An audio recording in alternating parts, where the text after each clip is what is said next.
Ang intense ng mga kaganapan ngayon sa abot kamay na pangarap sapagkat makakahanap na nga ng katapat ang mag-inang Zoe at Moira. Dito nga ay kukumprontahin ni Justin sila Moira at Zoe, kaya naman ay gulat na gulat sila kung sino ang babaeng ito. Samantala ay patuloy naman ang pagkakaroon ng anxiety ni Lynette, at dito nga habang nagpapahinga siya sa kwarto ay bigla na lamang bubukas ang pinto at iisipin niya nga na may gusto talagang pumatay sa kanya.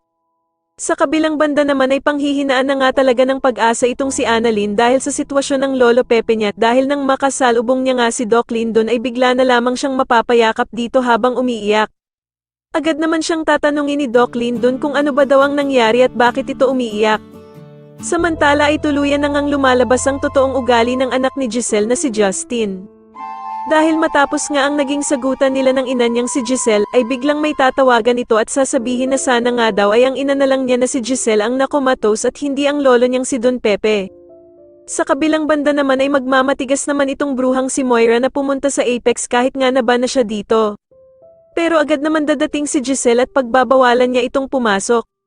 Pero sasabihin naman ni Moira na kaya lang naman daw siya pumunta ng Apex ay para abutan ng pagkain ng anak niyang si Zoe.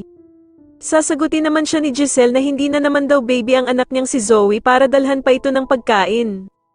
At dito nga ay manginginig ang dugo ni Giselle sa sasabihin ni Moira na palibhasa nga daw ay hindi niya ito mararamdaman at mararanasan ang pagiging ina dahil sa pinamigay daw niya ang kanyang anak nung maliit pa ito.